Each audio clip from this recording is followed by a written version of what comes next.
Don't do it. I use this example when I'm talking about not getting involved.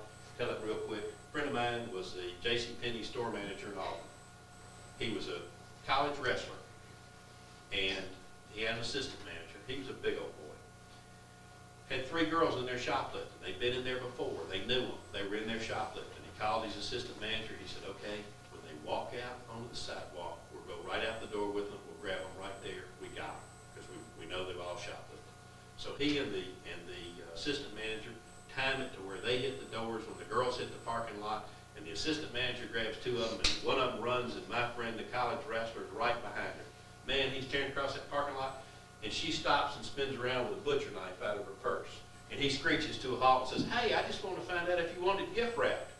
and he told me, he said, never chasing another shoplifter. He said, I'll hold the car door for him, I'll give him cab money. He said, not chasing any more shoplifters. So that, if you'll remember the butcher knife, that'll take care of getting involved. I know we got some people here that are paramedic or medic trained people. It says, do not administer first aid unless you're properly trained and certified. I tell people this, that in watching for bruises or something on the road, unless you got the training and unless you got the equipment, you honestly can't do any good. What you need is to get on the phone, get up and take your car, or their buddy runs out of the ditch and jumps in your car, and you're left standing on the side of the road wondering, why did I fall for this? So your point here is call first. Stay in your car, wait till the rescue people get there. They've got equipment, they've got training. Then if there's something you can do to be useful and you have some first aid training or whatever, fine. That's the time to do it. Never place yourself in danger from moving vehicles at the scene of an accident. I think we're going to probably take a little block of that next time on its own. In my opinion, it's changed a little bit. When I first started doing this as a reserve deputy when I started in 1980, I used to tell people that asked me, are you crazy? Why would you do this for no pay? You got to be nuts. And back then, Shelby County was relatively peaceful. And I would tell them, look, the biggest danger I face is getting bit by a dog or run over by a car in a wreck. That is your biggest danger. If you get out of that car or in the vicinity of an accident, you are in more danger than you can possibly imagine.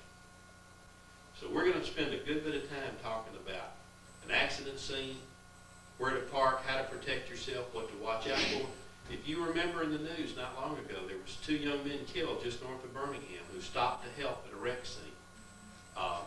That is a very dangerous time frame. We're going to talk about how to do that, what to do, and how to keep yourself safe at that. The blinking light, we're going to talk about when you turn the light on, how you get away from the scene. You get the orange vest on, you get the orange gloves on, you get the flashlight out, and then you assume that the idiot doesn't see any of that. Okay? So we're going to spend some time on that one. Okay. Never enter a burning building. That's why I'm not firing. Who in the world runs in a building everybody else is running out of? Not me, Coach. Don't do that.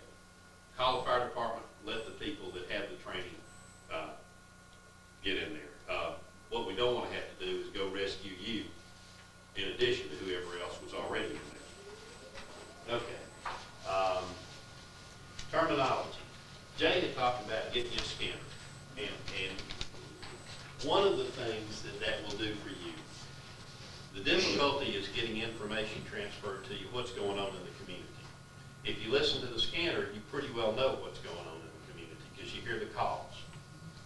And you don't even have to be on duty. 2 nights ago, somebody trenched a yard up with a subdivisions because you heard a dispatch deputy, to a criminal mischief call and such, it was yard trench. That's one of the pluses of it. Kind of gets you involved, kind of gets your blood flowing, and you hear what's going on. And that also helps you get over this excitement level when you do hear or see something, because you've been hearing them and know they're going on, and you got a little better grasp of what is going to happen, what normal procedure is, what kind of response time there's going to be. don't get impatient if you're at a scene and you called in and the deputy hadn't got there. Stay calm. He may be 20 minutes away because he may be in Donovan working a wreck. And either Stan's going to have to send somebody from another territory or come himself or break the guy loose because the call there is not as important as yours and send him to you. So don't let that time eat at you, and listening to the scanner will help you a little bit get an understanding of that. They're talking about burglary and breaking and entering, robbery, armed robbery, theft, assault. If you just tell the dispatcher what you see and what's going on, you know, that'll pretty much take care of business. You know, it says handgun violation. Well, I don't think you need to say, dispatcher, there's a handgun violation out here. There's a guy with a gun, for crying out loud. Vandalism, disorderly conduct, trespassing, those are kind of things that you know, you're going to understand. Common sense is going to play into. If you tell them what you see, the difference between burglary and robbery, burglary is when somebody's breaking into a building, something of that nature. Robbery is when somebody comes up and says, give me your money. You know, if they're robbing a business, there's people in there and there's a face-to-face confrontation and there's a threat to personal safety because there is an actual person-to-person robbery going on. A burglary is if they've broken a window, they've entered in the back, there's nobody in the building kind of a thing. That's really the only thing there. And assault is assault. You can call up and say somebody's getting beat up. They'll translate that to assault. All right, we've talked about our descriptions. Let me see if there's something I want to add here. This is the form that we talked about, and that's something that you can, again, practice. I mentioned practicing on the person, practice on the car the same way. You know, while you're sitting in the traffic in 280 up in Inverness, starting to rust, just practice a little bit. Look at a couple of cars and say, how would I describe that car? And in a very short period of time, it'll become second nature to you. I suggest to people that you keep that pad and pencil in your car that you're going to use on patrol. Keep it in your personal car because you will start to see things in your personal business about that will get your attention. And I tell them, keep that pad there and write it down. Make a note, tag number, description, what happened, you know, that sort of thing. Had a friend of mine Monday afternoon, Tuesday afternoon. I-65 southbound between Alabaster and Collins, his driver's side window just exploded on his car. Don't have a clue what hit it, what happened. You know, I told him, I said, all we can hope is that somebody saw something that will call in and help us. Wasn't a gunshot apparently, because can't find any bullet entrance into the car or exit. Don't have a clue, but he's driving 70 miles an hour down the interstate and this window just explodes and the glass comes in. So something hit it, you know, but we can't figure out what. But somebody may have seen something. Let's say he'd been injured and it made it in the media.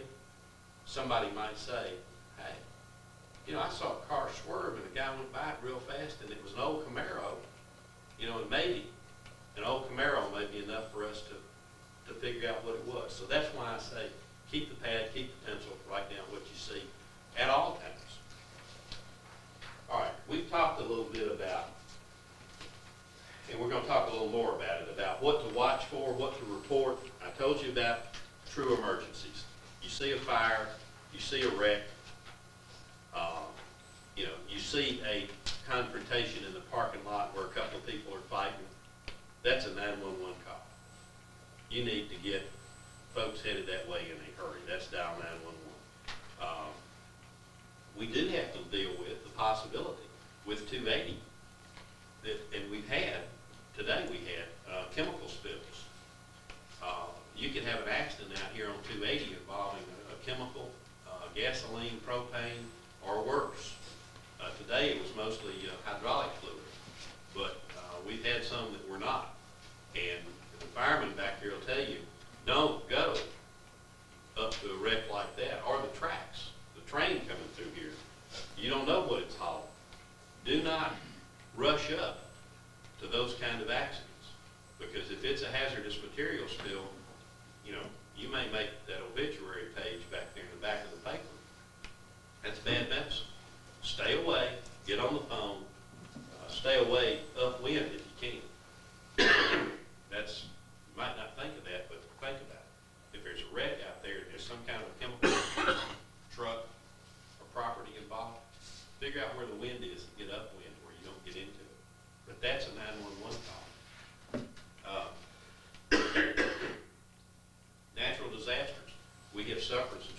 tornadoes in this immediate vicinity. It looks like, the last year or so, we've been Tornado Alley again. We've had a few years without it, but it looks like it's come back our way. You may well be involved in that type thing, and you could be really helpful if we had a natural disaster through this area, to be able to call you out with training, with lights, to block roads, to provide assistance to citizens, to help us with an emergency shelter situation that we might have to open the school gym or something like that. So those are the kind of things that would be helpful. And in the events of threatening weather, might be appropriate, Jay, that we call and put everybody on standby, and say, hey, kind of be ready to go if we were to have something like that.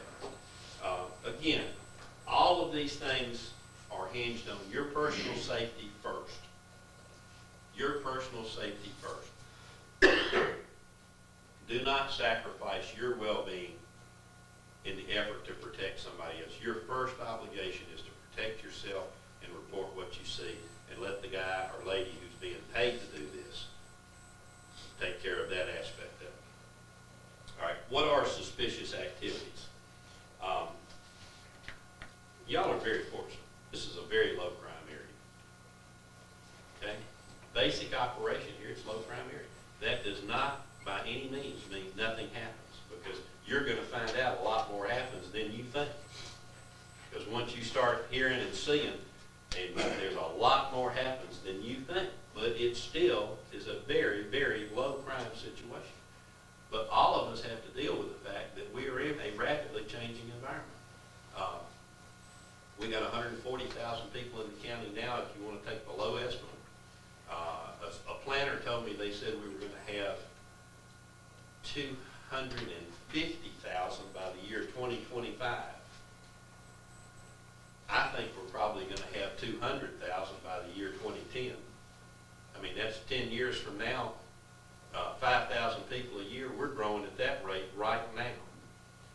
Going to be some drastic changes. One of the things that happens, unavoidably, is that growth brings crime. The crime that has progressed into North Shelby County, Inverness, Valleydale Road, 119, the stores, the businesses, etc. there, will continue down the road. What happens is, as you have construction, as you have businesses open, and as you have traffic, it brings people that aren't your homegrown folks. And they're in your area for a short period of time, and maybe they take a job and they're cleaning carpet, or they're working in construction, or they're driving a delivery truck, and they're here a very short period of time, they quit the job, but then they remember, hey, there was some prime property out there, I could do some good. The burglars, they work different hours from us, but they work just like we do. They get up in the morning and say, I'm gonna go somewhere and steal something. And that's what their day is about. So we're gonna have to see more of that. We would much rather operate on your premise here of prevention than catching up to it after it's already underway. The manpower and the money that you got to throw at it to catch back up is enormous. The prevention aspects are cheap on the front end of it. So y'all are headed in the right direction now. All right. What to watch for? Person entering a building other than a normal manner. He's coming in through the roof. Someone screaming for help. Christmas. That's right. It's not Christmas. He's not in a red suit. Something's up. And that's one of the things that we need to make you aware of. They're going to break in businesses in places in the least obvious spot. It's not going to be the place you can see the easiest from just driving down the road. It may require that you drive around the parking lot of a business, that you look behind the business, that you look at the glass and the doors and the windows to make sure they're there. Because if they knock the whole glass pane out at night, looks like the glass is there. So you shine that flashlight on it and see if you get a reflection. You're going to have to deviate from your normal pattern and look for those unusual things. Driving around behind the post office. That's how you'd find that guy back there. Driving down 280, nobody saw him. So somebody screaming for help, that's fairly obvious. Somebody hanging out in your one of your business parking lots here, everybody that gets out, he kind of approaches them, Hey, you want to buy a watch? You see something like that, you see a guy hanging around and he keeps speaking to everybody that comes by, he's not the town greeter.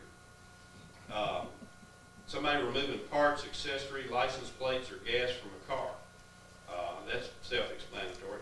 Persons in parked cars. You know, people sometimes pull off the road, need to take a quick nap, something like that. That's fine. But if you see that, report it, because there's two things. They may be having a medical problem. They may have diabetic shock situation. We've had a number of those. They're struggling. They're in trouble. They just don't know it, you know. So if you see somebody that's pulled off the side of the road, let's check them. You know, let's check them. Let's make sure they're okay. If they're just taking a nap, we'll interrupt their sleep. They can go back to sleep. Businesses after hours. Business owners sometimes stay late, things of that nature. That makes you vulnerable target for a robbery. If you have a habit of staying in your place of business late at night, coming out by yourself, somebody's going to figure that out. You on your patrol, if you know one of your business owners has a tendency to close up, everybody's gone, they stay in there for an extra hour, 15 minutes, something like that, doing some book work, and they're going to come out way after everybody's gone, make it a point to be there in the parking lot for them. Ride over and sit there so when they come out, somebody's there.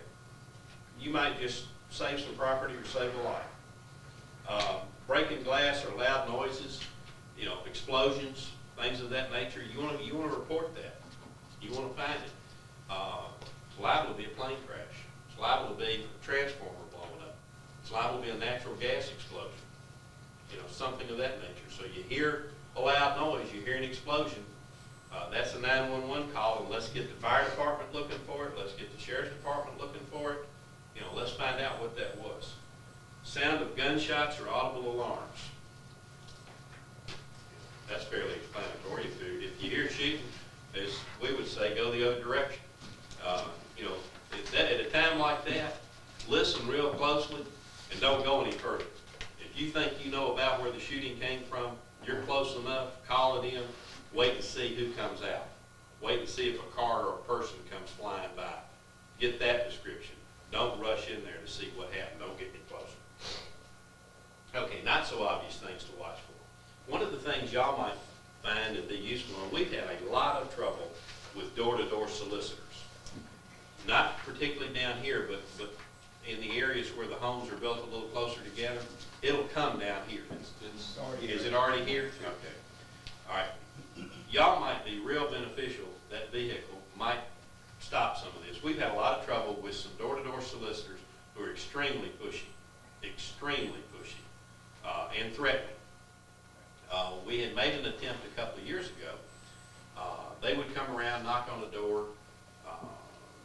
They're selling magazines, and I tell everybody, don't open your door. You talk to them through the closed door. You talk to them with your cell phone, your cordless phone or your cell phone in your hand, so that if you need help, you can dial 911 immediately. But what happens is you open the door. All of us had a tendency when the doorbell rang. As kids, we ran and opened the door to see who it was. They get the door open, they won't go away. You're not going to buy from me because you don't like me. You're rich and got a lot of money, and you don't like me because I'm poor, struggling, trying to pay my way. Then they get intimidated. We tried to track all those complaints, and then when they came back the next year to buy a business license, deny them the business license for the county. Well, guess what? It was ABC Corporation this year. It was XYZ Corporation the next year. They just changed the name. Same address, I found out later. Same address, different corporation name. I couldn't legally deny them a business license because it wasn't the same company that we had the complaints on.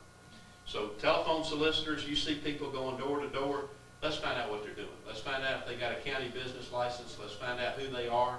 Yes, sir. Do we have the authority to ask them that question? Sure. Do you have a business license? Absolutely. What's the name of your company? You have the authority to order them off your property. Well, I mean, I know if I'm at my house. At your house. I'm talking about if we're on the citizen's parole. I'd call us and let us ask them. Okay. Because we're going to get driver's license, we're going to run them in the computer. They're not going to be from around here. They're going to be from Kentucky, Ohio, Michigan. You know, they're not going to be from around here. So let us do that. Okay. There is another issue, and that is if they're in the town of Chelsea, they're required to have a Chelsea business license. Yeah, but that's what I'm asking. as a citizen patrol, we shouldn't ask them, we should just call y'all and say, hey, there's a fella here, looks Right. like he's selling magazines or something. Right. Y'all may wanna come check it. We're on this street at this address right now, and, you know, he's walking down the street. Yeah, we had the situation in our subdivision when my wife was at home that night by herself where a 6'5", 6'6" black guy that weighed about 260 pounds knocks on the door wanting you to buy a magazine. You know, He's and dressed that's in white, he's driving a Yeah, white dressed in- van. white from head to toe like a convict, you know, and Well, they bring the van. she's smart enough, she grew up in Woodlawn, so she's not gonna open the door. And I told her, I said, sure, no problem, you go to the door with a cell phone in one hand, that pistol in the other, and you've got his attention, I'll guarantee you. So, you know, we didn't have a problem with him pushing. But people have had serious problems with that pushy. What they do is they bring that van in and let 8, 9, 10 people out, and they swarm an area, you know, and it's a major problem. Juveniles walking through a neighborhood, looking into vehicles, yards, things of that nature. You know, kids are kids, and you know, kids are going to go out and play and that sort of thing. That's what they're supposed to do. But when you see something that doesn't look right, you know, that's the time to call. If you come riding down the road and the kid that was out strolling along playing or whatever suddenly turns left and cuts into the woods, or all you see is the back of the, you know, as you go by, they suddenly bend down and you know, something's up, call us. Unusual mental or physical symptoms, staggering, walking in the middle of the street, talking to themselves. You know, some of these are kind of things that you see in the inner big city. You know, they're not going to be a lot of what we're going to run into out here. But be aware of them, you know. I thought talking to yourself is normal. I hope it is. I hope it is. Hey, we had one, when I worked in North Birmingham, we worked all weird hours and all that, and there was a Church's Chicken right there, well, in North Birmingham. And there was a black guy that would stand out there on the street corner and just sing to the top of his lungs. Come to find out, he was an undercover cop. He was watching a drug dealer. We thought he was crazy. He was undercover. Well, don't jump to the Well, I didn't conclusion say he wasn't anything bad crazy. to him. Yeah, he can still be crazy, but he Yeah. gets paid for it.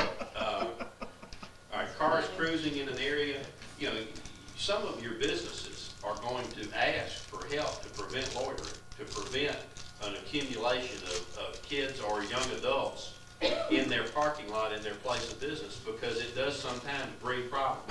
Sometimes kids need a place to get together, but sometimes that place draws the wrong element because of the susceptibility of those kids there.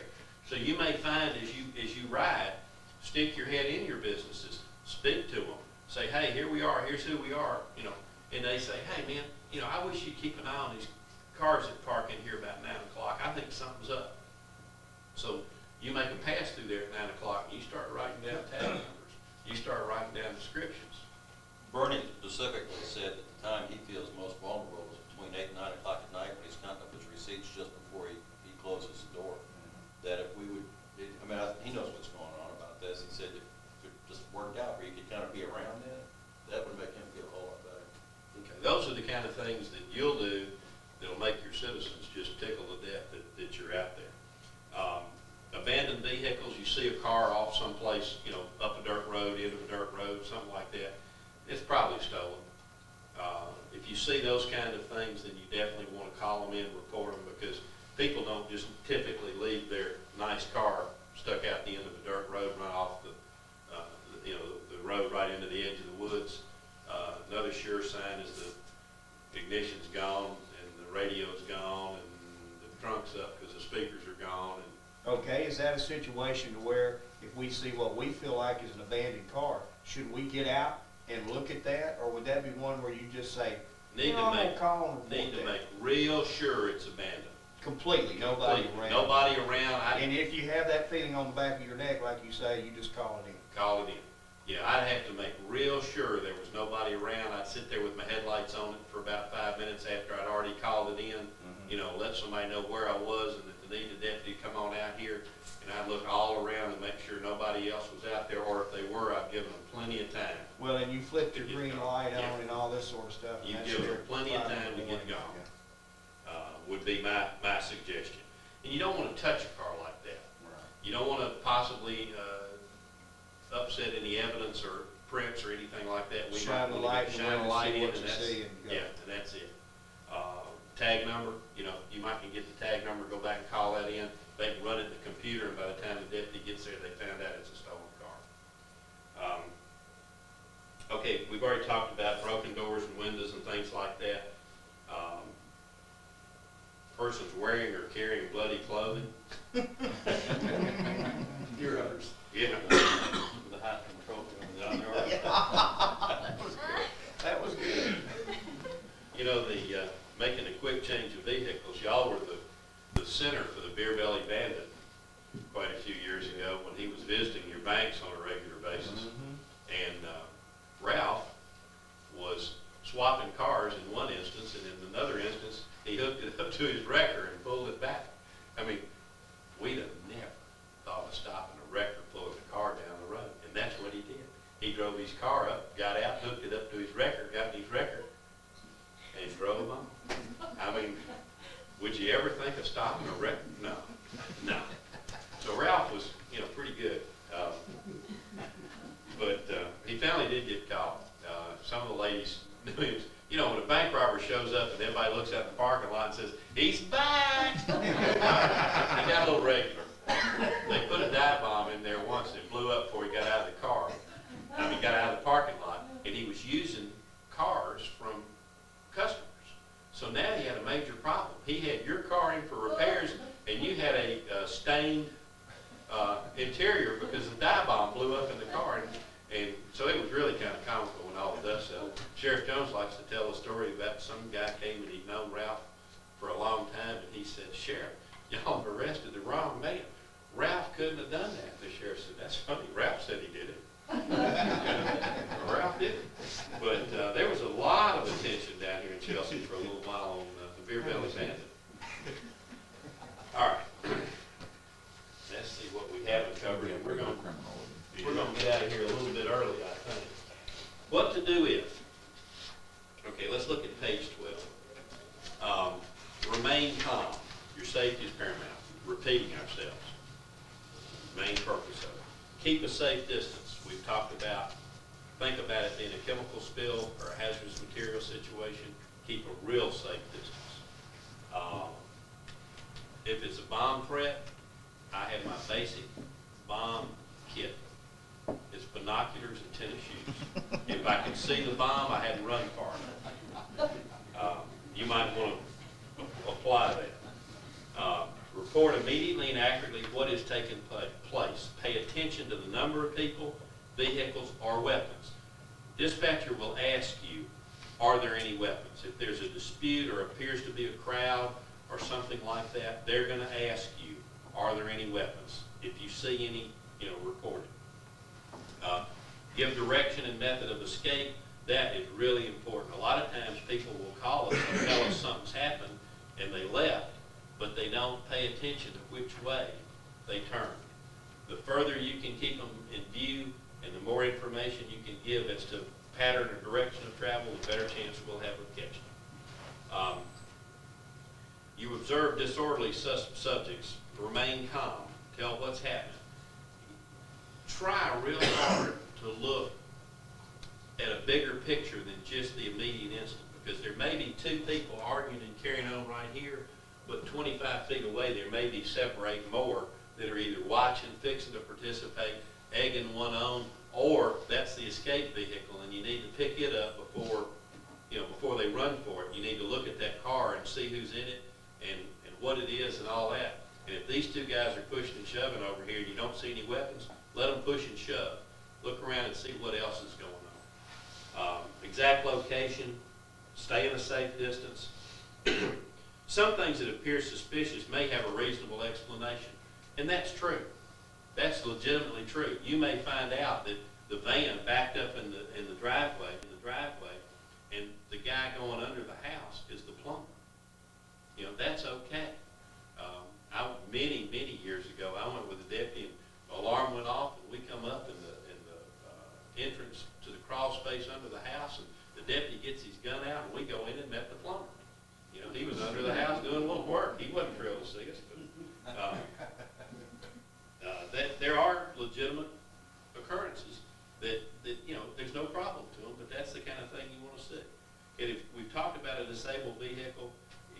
stolen?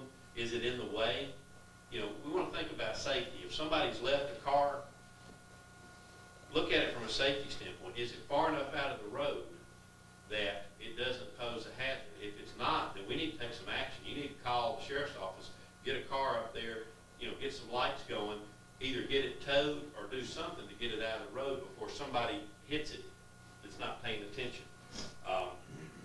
You know, is the owner somewhere around? Have they already called for a wreck or something? And those things will happen. You'll find somebody that's broken down, couldn't get the car out of the road, they walked up to a house, they've already called a wrecker. You know, maybe the thing we'll do is we'll sit there with our lights on and protect that car long enough for the wrecker to get there. You observe an injured person. Covered this already.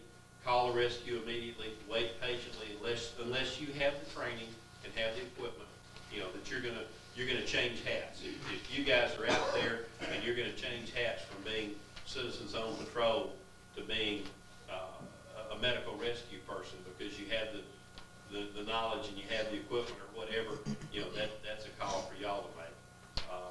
You know, I would not necessarily tell you absolutely can't get out and do anything. If you know what you're doing and you see a need, then you're gonna switch hats and you're gonna become Chelsea fireman and take care of that. A lot of times, the first question they're gonna ask you when you call in a wreck, first you're gonna tell them where it is. Then they're gonna ask you, are there any injuries? You know, that's gonna be because they wanna get rescue started immediately. That's hard to determine right off the bat. You can take a quick guess based on the severity of the situation and always err on the side of safety. Say yes. Say there's probably injuries if there's any possibility that, you know, that there is. I mean, I've seen some horrendous wrecks and they weren't hurt or very minor injuries. And I've seen some relatively minor things that, you know, somebody was seriously hurt. Compound fracture of a leg because they, you know, it didn't look like a bad wreck, but somehow in there they drove their leg into the dashboard and had a bad break. Conversely, we've gone to cars that were demolished, torn up. Guy was chunked out and he's fine. You know, he just didn't happen to hit the tree or hit the rearview mirror as he was leaving or some of those other things. And you know, these guys have seen a bunch more of that than I have. But err on the side of safety. Say possible injuries. Let's get rescue to look at it. As soon as you find out there's not, call that back in. I mean, that's the common sense thing. If you get to a situation, you get out of the car, you're safe, you find out nobody's hurt, call it in so they can cancel the rescue. Okay. We're going to probably spend the next thing on car wrecks and how to park and how to direct traffic and what to do and what to watch for and what not to do and things of that nature. It says be alert for fallen wires. You really don't want to walk up on any of those. Fire, we'll do that in conjunction. In fact, I may let y'all do fire. Probably be a lot smarter if I let y'all do fire. A natural disaster, and I think we probably ought to talk about, particularly for y'all, about the railroad and about train accident or something of that nature, and talk about some of the things that could be involved and how to, you know, I might get y'all to do that. Yeah, any wide variety of things, but we've probably got some experts here that would be a lot better qualified to do that. There has been two pretty good train derailments in the Chelsea area in the past, I'd say 7 or 8 years, which, you know, there are far more freight train derailments and stuff like that than you ever hear about, because unless there's a chemical spill or if, you know, they hit a truck crossing a train, you never hear about them. So that is something to be aware of. Yeah, that's very And they true. do haul some nasty chemicals on the railroad. And you don't know what's on that train passing through town. Not don't unless have you a know clue. them placard cars, that's for sure. Okay.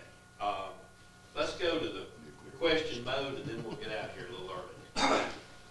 Questions. What have we talked about that's got your attention or brought something that you hadn't thought about that you want clarification on? You did mention something in there about traffic, about safety vests. and the safety gloves. Jay, were the safety vests gonna be included in Those this will kit? be in your equipment bag, that's already identified. That's real important. Yeah, there'll be a pair of those in each one. In fact, somewhere in the manual is a list of the equipment that we're currently. You won't use fuses. No. Fuses are kind of outdated, I guess, because a couple of reasons. One is people run over them and damage their vehicle. Secondly, you get a wreck with a gasoline leak and you put a fuse out and then, boy, do you complicate life. Yes, sir. Chris, right now, we're gonna allow people to do their patrols whenever and wherever they want within the city limits. Could you give us maybe a couple of thoughts on, you know, when you might spend your time in neighborhoods versus spend your time prowling around businesses versus somewhere else? All right, we have determined that we want your people to call in and tell our dispatcher when they're going on duty. Is that correct? I like that idea. Yeah, I think we should. We'll get you a little more info, but what we want you to do is if you're gonna come out and work, you call our dispatcher and tell them that you're going to be Chelsea Citizens on Patrol. And, you know, what you're riding in and who you are. So that when we get calls about the suspicious car riding around in the neighborhood. What's it, a green light on? Yeah, somebody stole the green light. So we'll get you something in writing on that, and we'll make our dispatchers aware of it. Occasionally, you may get one that says you're who and what, but I think that's a good idea. If we make that information known to our dispatchers that you're out, then when you call something in, you're ahead of the game. All right, what time of day and what are you looking for? Okay, if you're gonna ride daytime, Monday through Friday, if you're gonna go out in the normal 8:30 or 9 o'clock in the morning till 3:30 or 4 o'clock in the afternoon, most of our problems in there are going to involve daytime burglaries, things of that type. They're looking for homes that are, everybody's at work, they're looking for an opportunity. So you want to travel your residential areas in those time frames, Monday to Friday, middle of the day, daylight type things. You want to work residential areas to a pretty large degree. Your businesses, you want to work them as the sun goes down. You want to start going through your business areas more then, because then would be where you might have a disorderly person, a drunk show up, a crowd gather in a parking lot, something of that nature, or someone breaking in a car that's left in a parking lot of the business after dark. So you shift over that way. Later in the evening, you would go back towards some businesses, some residential areas, because that's when the kids will do the vandalism. When you get to the 10, 11, 12 o'clocks at night, or even a little later, you're going to get some, you want to come back towards your residences some, because you're going to get the kids trenching yards, knocking mailboxes, throwing eggs, throwing firecrackers, whatever it might be, whatever the current thing is to be entertained by today. So you get kind of a split there. You need to come through your businesses some, but you need to get in some residential areas to cut down on vandalism. Later on in the night, you're more likely, then you have to assume if it's gotten past midnight and you're riding out in there, then you got to assume most everybody out there is up to something.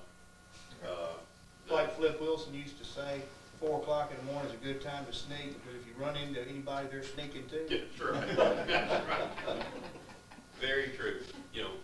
Then you got to really be alert though, because you're going to meet the drunk driver.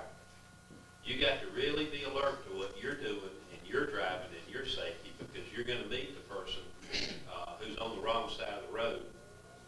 That kind of thing. You're going to round a corner and find a car upside down in the middle of the road because somebody had 12 or 15 too many and lost it trying to get home.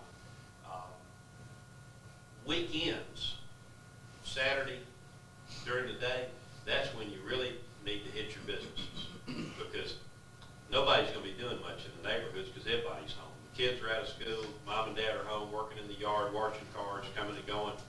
Your traffic and your businesses on a Saturday is where the activity is going to be. Shoplifting, purse snatching,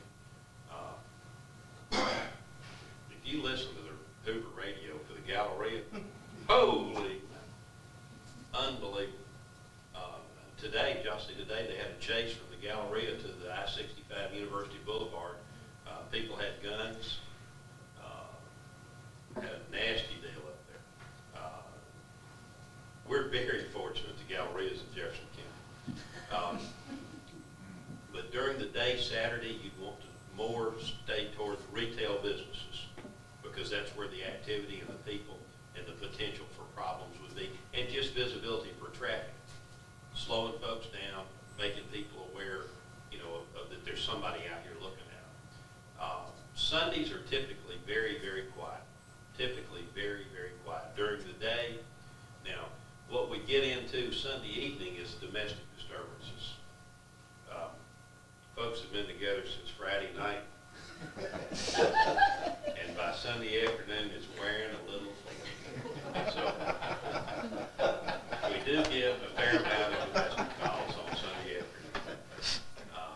Stan, what would you fit you into time frame wise? Well, you gotta keep in mind that the marketplace is probably gonna be a 24-hour store, I would think, when it gets built.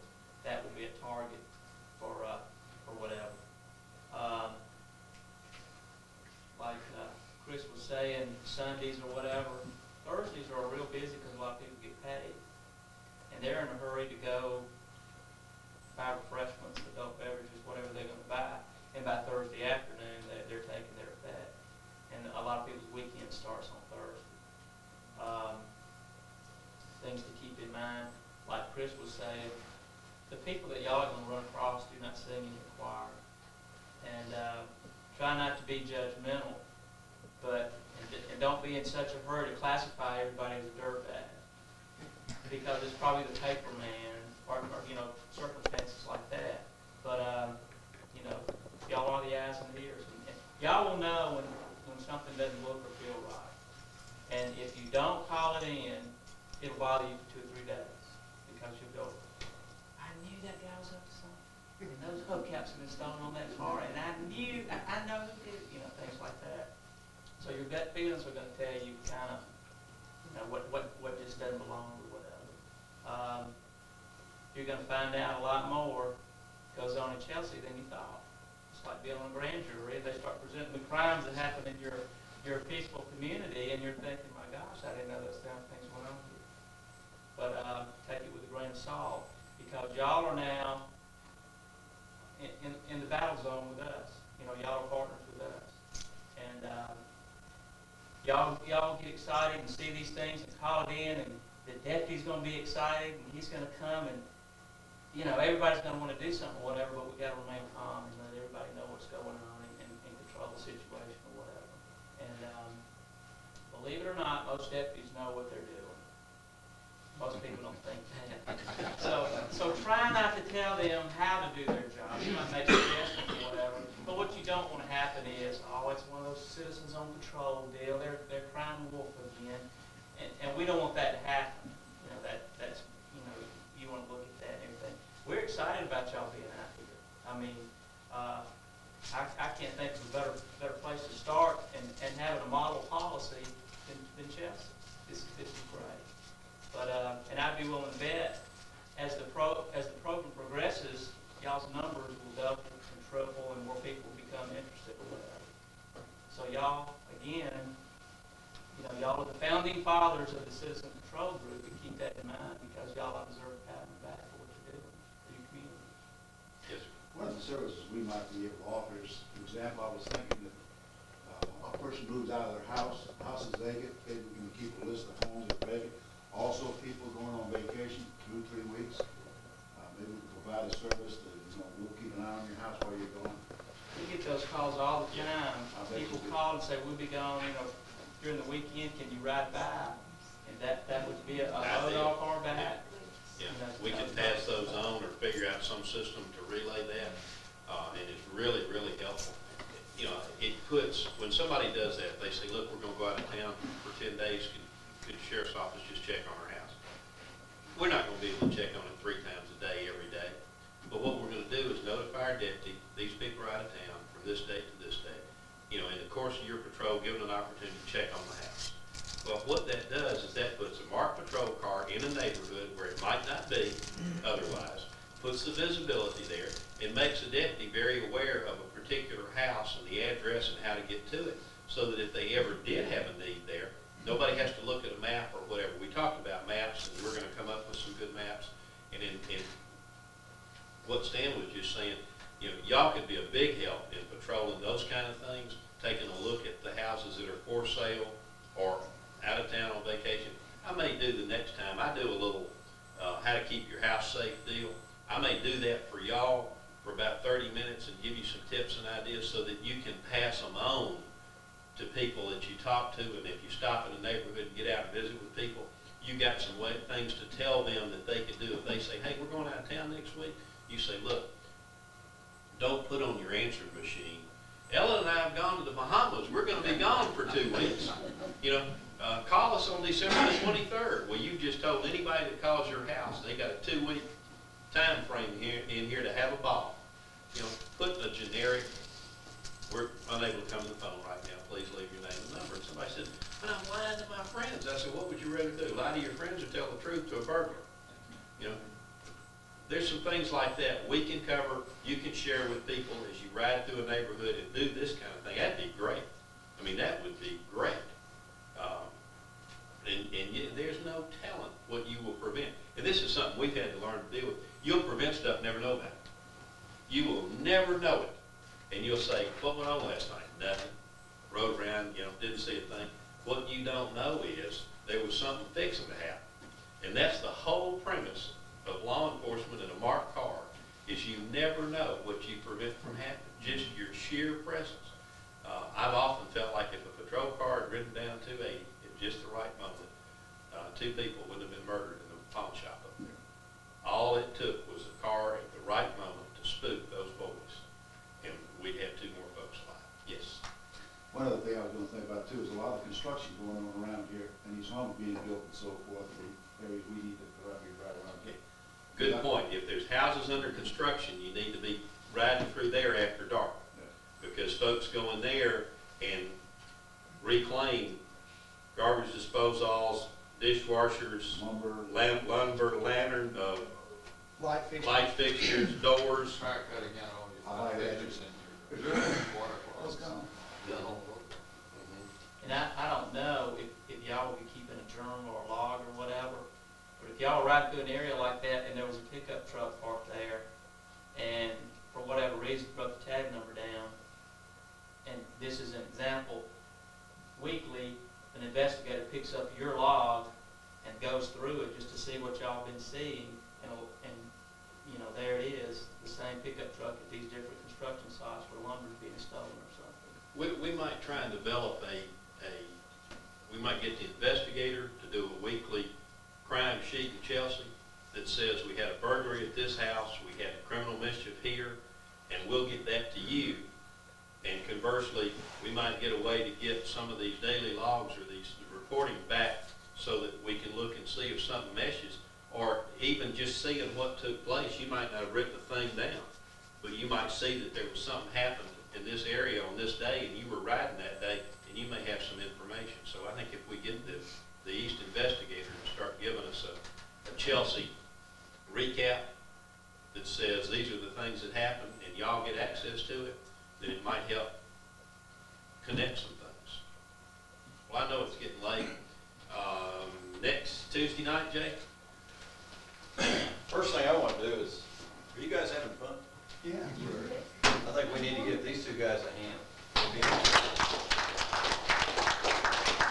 I'm gonna pass out something, I forgot to do this. This is a book on attacking crime. Anything in here that is said that's in conflict with your policy and procedure manual, the manual's what you go by, but this will give you some ideas about ways to protect houses and talk to people about certain things. So you can read this at your leisure.